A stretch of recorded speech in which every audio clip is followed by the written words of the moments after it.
Bonsoir à tous, merci d'être avec nous dans ce nouveau numéro du magazine Tac au Tac, votre magazine politique et culturel qui dit tout sur tout, qui reçoit tout le monde et qui laisse parler son invité librement, comme j'ai l'habitude de le dire. Et si vous voulez participer à cette émission, appelez sur ce numéro qui est affiché au bas de vos écrans. Vous êtes professeur élite, homme de culture, homme politique, homme de Dieu.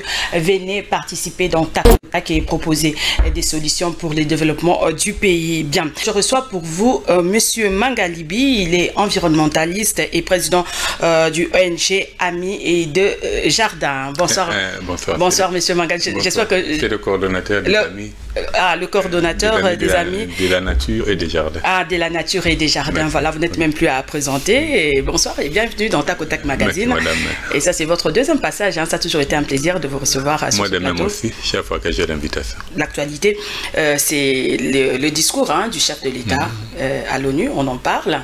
Alors, dites-nous, Monsieur Mangalibi, de manière générale, que pensez-vous du discours du chef de l'État à l'ONU? Bon, sincèrement, j'ai aimé. J'ai aimé ce qu'il a eu à dire même par rapport aux troupes des Nations Unies, de la MONUSCO qui se trouve au Congo, parce qu'ils devaient quand même changer leur statut. Parce qu'il n'est pas normal dans un pays où ils sont plus de 17 000 et que les problèmes à l'Est demeurent. Dans ce cas-là, je ne dis pas qu'ils sont complices. Oui, ils sont complices. Ou ils sont en train de gérer une situation que nous ne maîtrisons pas. Ça fait quand même beaucoup de temps qu'ils sont là. Ouais.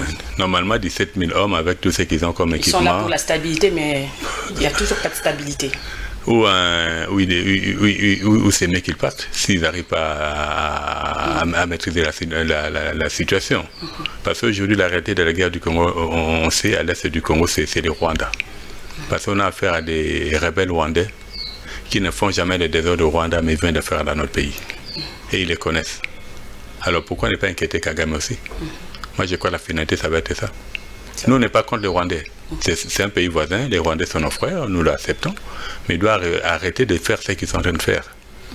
Ils ont leur territoire, nous on a nos territoires. Parce que là déjà on voit dans certaines images où ils mettent déjà en projection des photos où une partie du Congo, entre autres le Goma, se trouve dans leur territoire. Ça ne marchera pas. De la même manière qu'ils sont en train d'enseigner leurs enfants, nous on va préparer nos enfants. À savoir que voilà, le Congo, c'est 2 millions. Cette agression a quand même duré, ça quand même, il y a eu plusieurs morts et jusque-là, on n'en parle pas vraiment. Et le président rwandais était là aussi, Kagame était là. Jusque-là. Bon, je crois qu'il y a aujourd'hui le point par rapport à la situation du Congo. On est en train de répéter la même chose tous les jours, mais il n'y a toujours pas de changement. C'est à nous-mêmes. Vous trouvez cela normal? Nous sommes dans un pays où on est en train de violer, tuer nos frères à l'Est. À Kinshasa, les bars s'ouvrent. C'est comme si la mort est devenue normale. Les bars s'ouvrent 7 sur 7. Pour dire qu'on ne compatit même pas. Ce qui n'est pas normal. Donc on est arrivé à un niveau où les politiques doivent arriver à savoir. Le sens de faire en sorte que nous, qui sommes dans des zones où il n'y a pas de guerre, on doit compatir avec les autres. Pour dire qu'il y a des activités où il faut arriver à les gérer autrement. Sinon, et puis de deux, les Rwandais, ils ont fait des bruits par rapport à leur génocide, leur propre génocide. Parce que c'était les Rwandais qui ont tué les autres Rwandais. En sachant qu'à la tête, c'est Kagame qui était à la tête. Il y a les rapports. C'était en 1994. Voilà, les rapports sont là. Kagame a tué ses propres frères, Tutsi. Il brandit comme si... Non, ça c'est un problème de Rwandais. Le Congo n'a rien à voir. S'il a utilisé cette astuce-là pour pouvoir envahir un jour le Congo, il faut que nous, les Congolais, on se prépare aussi en conséquence. Sinon, on va connaître à l'air merci. Il faut que cette situation s'arrête. Mais lorsqu'on voit quand même le président de la République aller au Rwanda, parler avec, et puis Kagame est venu ici, parce qu'à l'époque de l'ancien président Joseph Kabila, Kagame ne venait pas vraiment ici. Bon, à l'époque, c'était le secret de... Je sais pas. À l'époque, c'était le secret de Polichinelle. Tout le monde le savait, mais on ne savait pas le dire. On connaît exactement quelle est la situation, quel est le topo. Aujourd'hui, c'est lui qui est là, et c'est bon. L'avantage, c'est de privilégier d'abord la diplomatie. S'il est allé parler à son homologue rwandais pour dire regarde, il faut que tu arrêtes et que l'autre vienne ici et qu'à la fin, si ça ne va pas, bon, s'il faut utiliser la force, on va utiliser la force. Mais ça dérange quand même les Congolais, cette approche. Non, ça ne doit pas nous déranger. Kagame bon. Vous savez, dans la politique, c'est la diplomatie. C'est la diplomatie qu'on doit d'abord utiliser. Et c'est pourquoi il voyage tout le temps aussi, Félix Tshisekedi. Oui, mais il voyage un peu trop. Il doit voyager, je suis d'accord, mais je dis par rapport aux réalités au niveau interne, je crois qu'il fait quand même trop au niveau externe par rapport à l'interne. On est content, on voit des routes arrangées, certaines routes, mais il y a ces situations-là qui ne demandent pas de l'argent. Je l'ai dit la fois dernière quand tu m'avais reçu, aujourd'hui il y a tout des bars. Mais dans son adresse, il a dit aussi que nous avons des cobaltes, mais nous voulons le travail et puis l'industrialisation. C'est peut-être par rapport à ça qu'il est en train de... Bon, on n'a pas besoin d'aller dehors. On appelle ça le pèlerinage. Pour dire qu'il y a... D'aller par-ci, par-là, pour que quand même... Vous voyez, c'est bien, on a besoin de partenaires extérieurs, ça c'est tout à fait normal. Mais moi, ce que j'aimerais, si il faut lui donner un conseil, il doit beaucoup mettre l'accent sur la situation ici à l'interne. Il a prôné la gratuité, on le voit, c'est mis en application. Ça, c'est à féliciter, ça, c'est la loi. Ça, mais de manière générale, quand même, vous êtes un citoyen congolais. Comment trouvez-vous quand même l'évolution de Fachi depuis qu'il est au pouvoir? Bon, il y a, je dirais 50-50. 50-50. Pour dire qu'il y a encore beaucoup à faire à l'interne. Il dit qu'il a fait beaucoup de choses quand même en 8 mois. Il a libéré les prisonniers politiques, il a enseignement, gratuité de l'enseignement, et puis voilà. Quand même, il a fait quand même beaucoup de choses en 8 mois. Il y a les députés provinciaux qui se trouvent aujourd'hui en prison. Et j'étais même tantôt là à une émission avec un avocat qui a dit la manière dont les choses se sont passées. Non, moi, c'est pas comme ça que ça devait se passer. Pour dire qu'on a libéré, mais avant d'arrêter, il faut quand même qu'on arrive à suivre les procédures. Ce qui va être quand même une bonne chose. Pour dire que ce qu'il est en train de faire, je le dis par rapport aux routes, on a vu par exemple dans l'avenue Bokassa, ça a fait plus de presque 10 ans. On était incapable de l'arranger. Lui l'a arrangé à moins de 8 mois. Ça, c'est à féliciter. On a vu l'avenir des universités. Ça, c'est à féliciter. Mais il y a encore beaucoup à faire. Parce qu'il faut récupérer les biens du domaine public de l'État. Il peut parler de l'État des droits. L'État des droits, oui. On sait que pour que les Congolais puissent être abrutis, on a utilisé la distraction. Pour dire que parmi les accents, ils devaient mettre le point. Nous en sonnons, on sent maintenant qu'il y a un semblant. Un semblant pour dire qu'il y a la police est là. Souvent ils sont à côté des endroits où il y a la nuisance. Il ne faut pas que les mines se descendent au moment. Moi je crois qu'on doit commencer à... Vous parlez de King Bopeto aussi. Bon, il y a les tout à la fois. Il y a les tout à la fois. Il y a les King Bopeto, c'est bon. Ça c'est encouragé. Parce qu'avec l'autre c'était King la poubelle. Celui-ci c'est King Bopeto, on devait l'encourager. Mais il faut communiquer sur il faut qu'il y ait aussi qu'il y ait quand même un suivi. Parce que chez nous ici, on donne toujours des ordres, non, ça, et puis après il n'y a pas de suivi. C'est vraiment dommage. Les lois. Les nuisances sonores là, mais on voit dans d'autres communes quand même, c'est pas respecté. Bon, en fait, là c'est là il faut arriver à responsabiliser les bourgmestres. Moi, je crois que l'actuel ministre provincial de l'environnement, Ifi Bourgmestre, il a dû contenir la commune et bien gérer la commune de Kitambo. Kitambo, c'est pas Kinshasa? Non, en fait, aujourd'hui, il est ministre national. Pour dire qu'il peut préparer un très beau cahier de charges par rapport à la gestion de chaque commune. Pour dire que celui qui ne sera pas à mesure, on a des solutions. Ou il est suspendu, ou il est arrêté. Moi, je crois qu'on doit commencer à arrêter les bourgmestres. Arrêter certaines autorités. Aujourd'hui, si Singapour est devenu parmi les numéros 1 sur la planète, où il n'y a pas de corruption, c'est parmi les coins les plus propres de la planète, parce qu'il y a eu un responsable. Quand il y avait un abus quelque part, il n'arrêtait pas les houssiers, il arrêtait les directeurs. Si on commence à procéder ainsi, vous allez voir, les choses vont aller. Les Mbotalikas aussi pose problème. Vous pouvez bien arrêter. Et puis, peut-être le responsable, les tenanciers de ces bars. Et puis, quand ils vont aller là-bas, ils vont donner quelque chose au bourgmestre, tout ça, la corruption. Mais là, il faut arrêter le bourgmestre. Pour dire que dans ces cas-là, il faut pas sanctionner. On n'a toujours pas de preuves, mais bon, c'est ce qui se passe. Mais en fait, aujourd'hui, je prends le cas à Capella. Il fut un moment où les bourgmestres, les ministres est parti, il a arrêté les baffes. Des jours après, on a revu les baffes. Mais là, c'est les bourgmestres qu'il faut sanctionner. Il faut les sanctionner, il faut même l'arrêter. Parce que qu'est dit la loi par rapport à cette infraction? Étant donné les bourgmestres n'étaient pas à mesure de les faire appliquer, c'est lui qui va aller en prison à la place du tenancier des bars. Ça, c'est un des deux. Et même des églises aussi. Bon, en fait, ça, c'est tout le monde. La nuisance sonore. Et surtout des églises, vraiment, là, ça ne va pas, surtout dans la commune de Bandal, là où habite ma maman, vraiment, là, ça ne va pas du tout. Il y a des églises par-ci, par-là, à gauche et à droite, qui font du boucan comme pas possible. C'est vrai, c'est bien que c'est pas interdit de prier, il faut prier, mais dans l'ordre quand même, parce que notre Dieu était.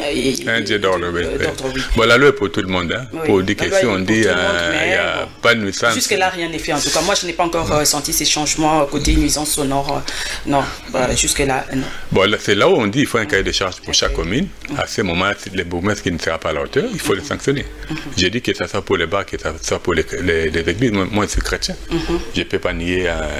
Je suis chrétienne aussi. Voilà, pour dire que par rapport à cela, il faut quand même que l'ordre. Parce que le Dieu, c'est un Dieu d'ordre. Et il a dit à César qui était à César et à Dieu ce qui est à Dieu. Vivre dans la quiété, ça c'est parmi les principes divins. C'est une pollution si vous êtes de l'environnement. C'est une grande pollution. C'est une pollution, une nuisance sonore. Oui. Pour dire qu'il faut pouvoir sanctionner. Aujourd'hui, le problème, c'est le Congo a des lois. Mais le problème, c'est au niveau de la mise en application. Tant que la personne n'est pas sanctionnée, il va trouver que la vie c'est comme ça.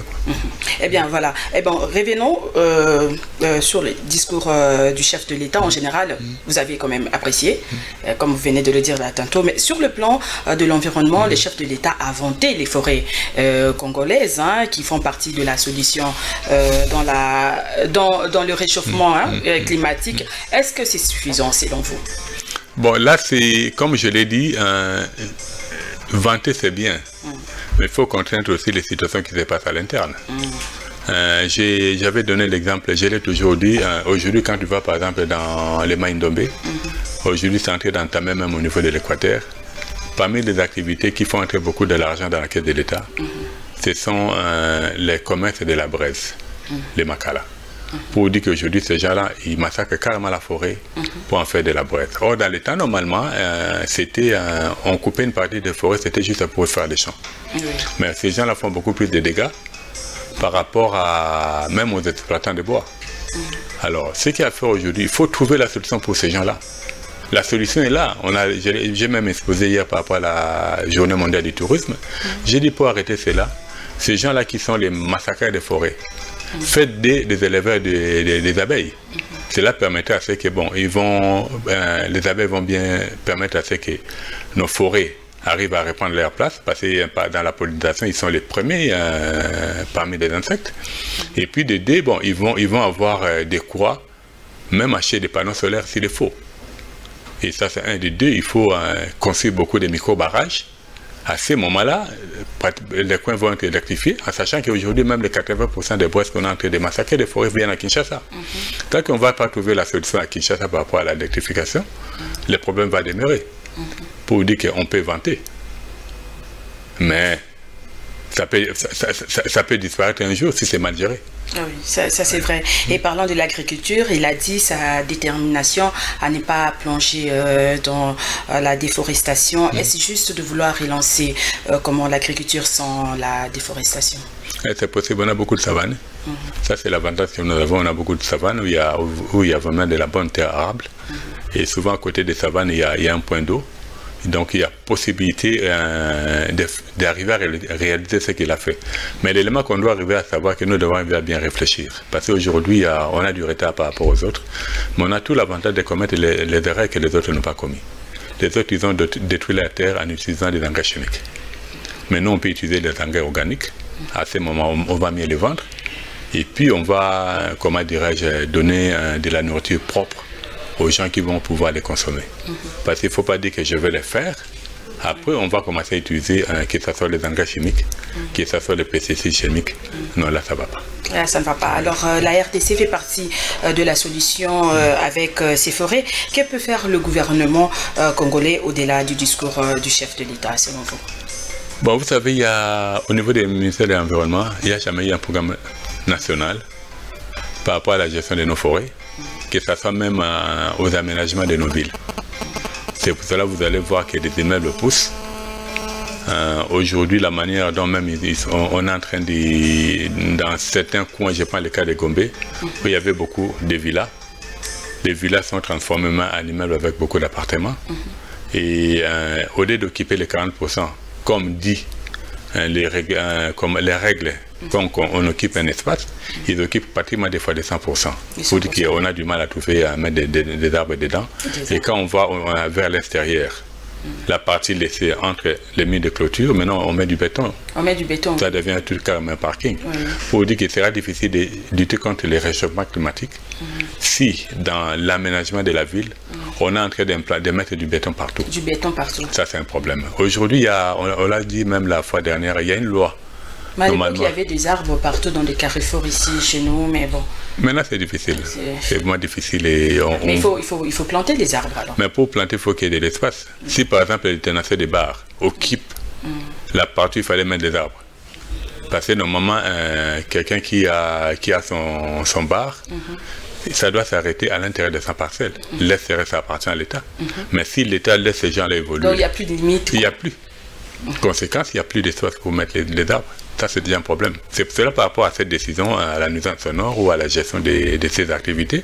Moi, je ne sais pas quand les gens s'amusent, mais ça doit être quand même réglementé.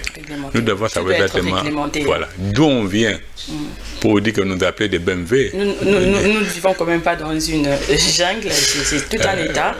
Donc, si tous c'est des règles, alors c'est... Ça va être un problème. Les BMW, pour dire que notre travail, c'était juste boire, courir derrière les femmes, et puis il y avait ça. Mais quelque part là, par rapport à cela, nous devons changer d'appellation pour qu'on soit les BMW. Quelles étaient les activités? C'est pourquoi le chef de l'État est en train de lutter pour le changement de mentalité aussi. Hein? Bon, ça ne se lutte pas en théorie. On doit voir les réalités sur le terrain. Pour dire qu'on a vu que les Congolais étaient gérés avec beaucoup de slogans. Beaucoup de slogans. Beaucoup de slogans. Et moi, je crois qu'il a parlé d'un état de droit. Si on peut vraiment devenir un état de droit, ça va être une bonne chose. Et puis, depuis, il ne faut pas changer aussi les mots, les rétrocommissions, des gens, des trucs. Oui, on va revenir avec ça, hein, parce qu'on ne sait pas représenter une émission sans pour autant parler de rétrocommission. C'est compliqué, hein, les détournements qui est devenu le rétrocommission. Ben voilà. Alors, nous allons marquer une pause pour passer à notre rubrique La Libre Info et nous reviendrons juste après.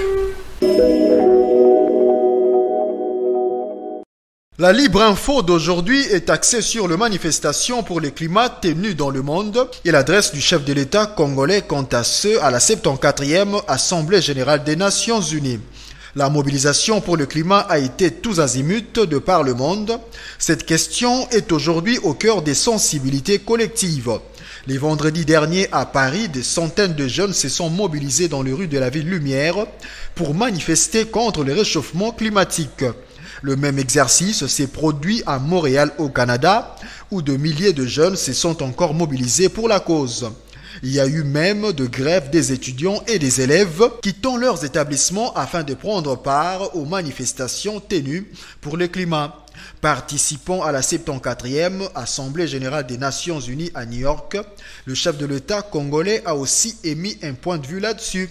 Félix Tshisekedi a vanté les potentialités qui regorgent son pays en matière forestière, car nul n'est censé ignorer que la RDC contient la deuxième plus grande forêt du monde après l'Amazonie, constituant ainsi un atout majeur dans ce combat contre le réchauffement que connaît actuellement la planète.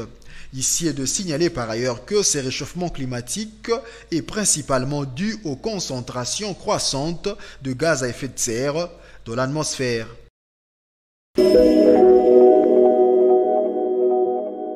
Eh bien, nous venons là de suivre comment ce qui s'est passé la semaine dernière, grève mondiale pour les climats. Et je crois que vous avez vu, il y a eu des marches à travers le monde, mais j'ai comme l'impression que l'Afrique n'était pas vraiment intéressée. C'est vrai que j'ai suivi au Kenya. Et au Kenya, quand même, il y a des gens, des étudiants qui ont marché, mais en RDC, j'ai pas vraiment senti. C'est passé, mais c'était pendant toute une semaine. C'était une semaine, mais inaperçu en RDC. C'est comme si ces problèmes ne concernent les autres, pas nous. Hein. Bon, le climat, ça concerne tout le monde. On doit arriver à savoir chaque pays a ses propres problèmes. Voilà. Marcher, c'est bien. On doit arriver à savoir, on ne doit pas seulement s'arrêter aux marches, en sachant que les grands destructeurs des climats ou les grands pollueurs se trouvent dans ces pays-là, entre guillemets, développés. Pour dire qu'il y a, moi je crois, voir la jeunesse s'élever pour dire non, c'est une bonne chose. Et dire demander au gouvernement de faire quelque chose parce que c'est notre planète qui est en péril. L'effort que cette jeunesse devait arriver à faire, c'est de chercher à savoir exactement les pays qu'on dit soi-disant, entre guillemets, non, sous-développés. Sous-développés, oui. Où il y a des guerres. Chercher à savoir exactement pourquoi quelles sont les causes de ces guerres. Ils vont se rendre compte que ce sont les multinationales qui essaient de leur faire voir qu'ils sont forts, qui sont la cause. À ce moment-là, ils sauront exactement pourquoi marcher. Parce que moi je veux bien, il y a l'exploitation des mineurs de coltan à l'Est. Oui, oui, à l'Est. Ils devaient dire, mais les coltans à l'Est, qui exploite? À ce moment-là, même au niveau de chaque pays, ils vont connaître les cibles. Bientôt on parle du cobalt. Bon, bien que jusque-là on attend comment les choses vont se passer, comment le Congo va négocier avec les gens qui exploitent. Parce que jusque-là, quand je vois le budget qui est resté juste à moins de 10 milliards, ça montre déjà qu'il y a un sérieux problème par rapport aux revenus des sous-sols. Alors, est-ce qu'il faut laisser les choses continuer ainsi? Là, alors, cela permettra, même nous, au niveau interne... Donc, vous voulez dire que ce n'est pas vraiment la priorité de notre pays, hein? Bon, moi, je dirais aujourd'hui, bon, en fait, contre le réchauffement, parce que nous n'en sommes pas encore là. Ou comment? Bon, on est déjà là. Oui. On est là, mais on n'a pas les mêmes problèmes que les autres. Je suis d'accord pour ceux qui ont pris la décision de marcher. Mais nous, on a encore des sérieux problèmes internes. Le problème du ventre, là, n'est pas encore résolu. Voilà, on a des sérieux problèmes à l'interne. On a des sérieux problèmes à l'interne. Les autres viennent d'arriver au pouvoir. Nous devons voir exactement comment faire en sorte qu'ils arrivent à mettre en application les lois, ce qui permettrait à ce que les Congolais puissent se retrouver. Parce qu'on est les deuxièmes réserves stratégiques mondiales. Si les Congolais n'est pas bien enseigné, s'il n'est pas bien instruit, s'il n'habite pas dans des conditions décente, il sera difficile qu'il arrive à gérer son environnement. Son environnement, c'est ça. Donc, bien enseigné, bien instruit, vous venez de le dire. Et puis, bien manger. Et bien manger aussi, parce que le ventre affamé n'a point d'oreille. Hein, voilà. Donc, bien enseigné. Quels sont les signes du changement climatique en cours? Bon, déjà, on voit il y a les dérèglements même parce par qu'on rapport... parle de changement climatique, il y a des règlements, tout ça. La plupart des Congolais peut-être ne comprennent pas. Je prends pour prendre au sérieux la situation, il faut d'abord comprendre, comme vous avez dit là, bien instruit, être enseigné, tout ça. Alors, quels sont... Je prends le cas de la ville province de Kinshasa. Dans l'état normal, chaque le 15 août, il y avait une pluie.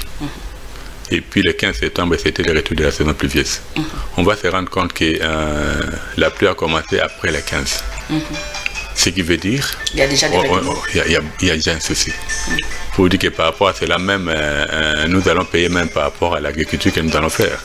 Les gens étaient habitués, prenons le cas les maïs et autres, de les planter en sachant que le 15 il y aura la pluie. Mais les produits tels que les céréales, si vous les plantez et qu'il n'y a pas d'eau, ça pose problème. Alors là déjà, ça va faire en sorte que nous aurons un sérieux problème, étant donné nous vivons, comme on l'a toujours dit, de la quête, pour dire que nous attendons le climat pour fonctionner. Or, ailleurs, normalement, ils ont dû maîtriser, ils ont mis des systèmes d'arrosage dans ce qu'ils font, mais nous, ce n'est pas le cas. Pour dire que tant que la nature ne fait rien, on a du mal à avancer. Et dites-nous, le climat a-t-il déjà changé dans les passés? Bon, est-ce qu'on peut dire que c'est un phénomène normal ou bien depuis à l'époque peut-être de nos grands-parents, il y a eu ces problèmes climatiques? Bon, les problèmes normalement, ça avait commencé, maintenant ça s'est aggravé. Parce que l'homme avec l'industrialisation n'a pas pris conscience à temps de la gestion de son environnement. C'est aujourd'hui qu'on commence à avoir un regard pour dire que les gens qui marchent, il faut les encourager, mais ils doivent chercher à savoir exactement quel est le problème. Parce qu'ils sont dans les villes où il y a plein de véhicules, bien que d'autres essaient de créer des villes où il y aura beaucoup plus de motocyclistes que des véhicules. Dans d'autres pays, normalement, il y a des jours où il y a des voitures, par exemple, avec les plaques impaires, qui n'entrent pas dans la ville, ainsi de suite, mais que chez nous, on essaie de laisser tout, pour dire que les autres réfléchissent. Mais nous, normalement, quand on voit la manière dont les choses sont gérées, comme je l'ai dit tout à l'heure, là, dans l'aménagement de la ville, il y a des endroits qui ont été laissés pour qu'il y ait des arbres. Aujourd'hui, on coupe les arbres, on met du béton. Ça va être difficile de mettre des arbres. Or, tant qu'on ne mettra pas des arbres, il sera difficile de lutter contre les réchauffements. Et l'homme est-il le principal responsable? Oui, l'homme a toujours été. Les grands dangers pour la nature aujourd'hui, c'est l'homme, oui. Tant qu'il a passé, bon, en fait, Dieu a donné les responsabilités à l'homme. Parce qu'il a dit, il a créé l'homme, il l'a mis dans les jardins pour cultiver et pour garder. Garder, en fait, c'est le développement durable. Travailler la terre. Travailler puis du garde, ça c'est dans le cas du développement durable. Aujourd'hui, l'homme ne voit pas les lendemains. Parce que si l'homme voyait réellement les lendemains, la manière dont il devait se comporter par rapport à la gestion de son environnement, on n'allait pas avoir des habits qu'on est en train d'avoir aujourd'hui. Parce qu'aujourd'hui, chacun voit ce qu'il lui gagne. Il ne voit pas comment l'autre... Voilà, ça c'est un sérieux problème. C'est pour cela qu'il faut mettre à jour les lois.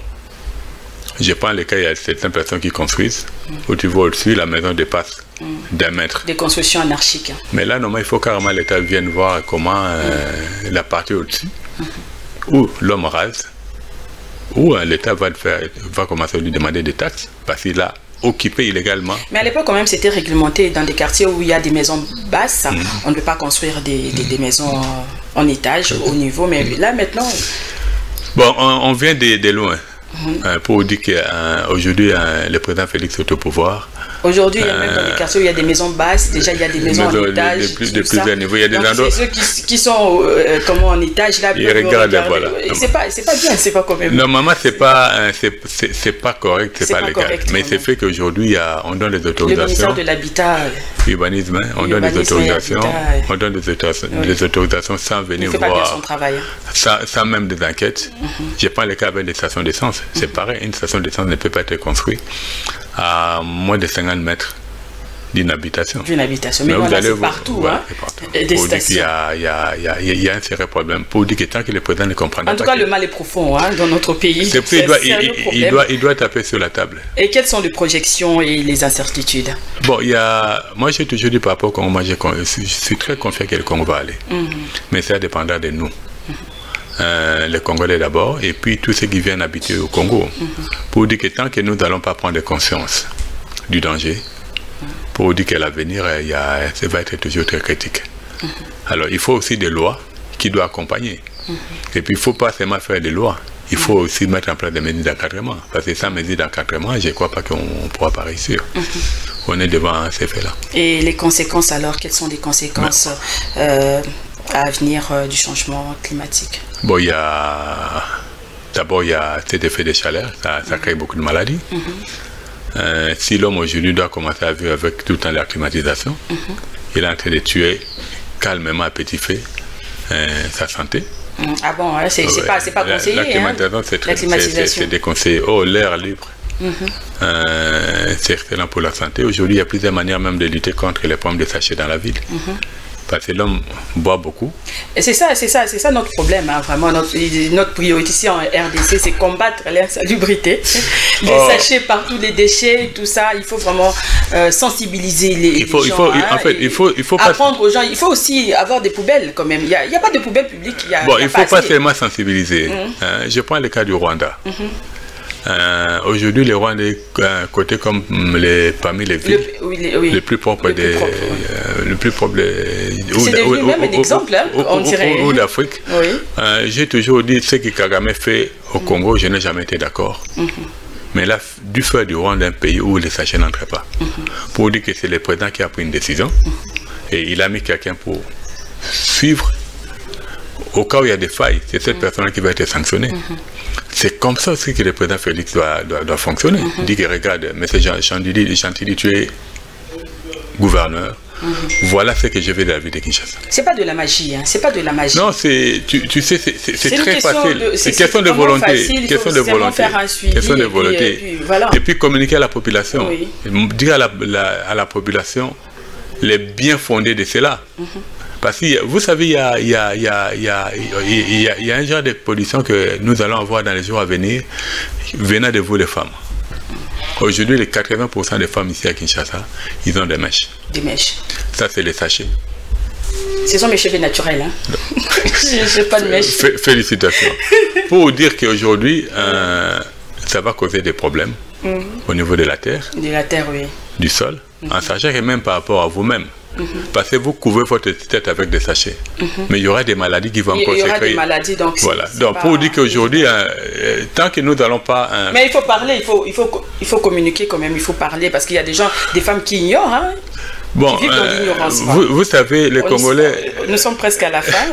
Alors, donc, il y a beaucoup à dire, mais bon, nous courons après les temps.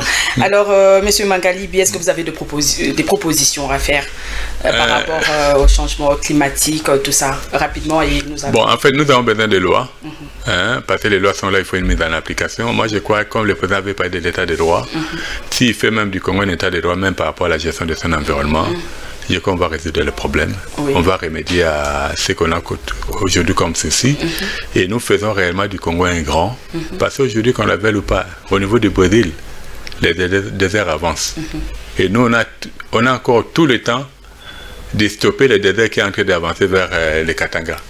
Mais pour que ça marche, il faut refuser rétrocommission. Hein. Vous avez parlé tout à l'heure, le Mbotalika, c'est tout ça. Par rapport aux 15 millions de détournements, tout ça, on en parle partout. Hein. Vous êtes quand même un Congolais, rapidement. Un petit commentaire là-dessus. Ce qu'il a dit normalement, les mots rétrocommission, c'est quelque chose qu'il y a normalement, il doit rentrer. S'occuper de ces dossiers le plus tôt possible et puis sanctionner. À ce moment-là, on comprenait réellement qu'on est dans un véritable état de droit. On peut avoir des accords politiques. Les accords politiques ne veulent pas dire que le Congo devient un gâteau. Donc tu es là, tu travailles, tu as un salaire, tu dois vivre de ton salaire. S'il faut aujourd'hui pour payer quelqu'un... non, coopération, voilà. Non, on ne veut pas de ça. Changement de mentalité. Et puis, en plus, tu n'es pas un agent de recouvrement. Donc il y a tout ça. Pour dire qu'il faut un bon changement de réalité. Mangalibi, rapidement, l'actualité, c'est aussi la mort de l'ancien président français et Jacques Chirac. Dites-nous, que retenez-vous de ce grand homme d'État qui avait quand même une carrière exceptionnelle, plus de 40 ans de vie politique. On l'appelait aussi l'ami des Africains. Voilà. Bon, on doit arriver à savoir une chose, que ce soit Sarkozy, que ce soit Chirac. Ils n'ont jamais travaillé pour l'avancement du tiers-monde. Ça, on doit arriver à savoir. Parce qu'il y a eu même des scandales par rapport aux malades. J'ai oublié encore les noms de leur intermédiaire qui venaient prendre les malades pour amener là-bas. Il est mort, paix à son âme. Mais moi, je crois qu'il y a à nos présidents aujourd'hui de changer leur manière de travailler. Parce qu'il allait continuer, parce qu'on a compris que beaucoup de présidents africains essaient de corrompre les présidents des pays, des grandes puissances, pour qu'ils restent au pouvoir. Il faut que ça s'arrête. Il faut que ça s'arrête. Merci, ça sera tout au monsieur Mangalibi. Alors, je rappelle que je recevais pour vous ce soir monsieur Mangalibi. Il est environnementaliste et coordonnateur d'une ONG Amis de la Nature et des Jardins. Merci, revenez quand vous voulez dans cette émission. Merci beaucoup, merci pour l'invitation. Eh bien, je ne saurais boucler cette émission sans pour autant faire un petit coucou à Bébel Bobo Langa, que j'appelle si bien Noko Yabana, oncle Bobo, avec sa petite femme chérie Maryse, qui sont en train de me suivre à partir de la Belgique. Merci en tout cas de me suivre. Et bien voilà, c'est la fin de cette émission, mesdames et messieurs. Merci de nous avoir suivis. Au revoir et à la prochaine occasion pour le nouveau numéro de votre magazine Tac au Tac. Et sachez que désormais vous suivrez ces magazines chaque mardi à 21h.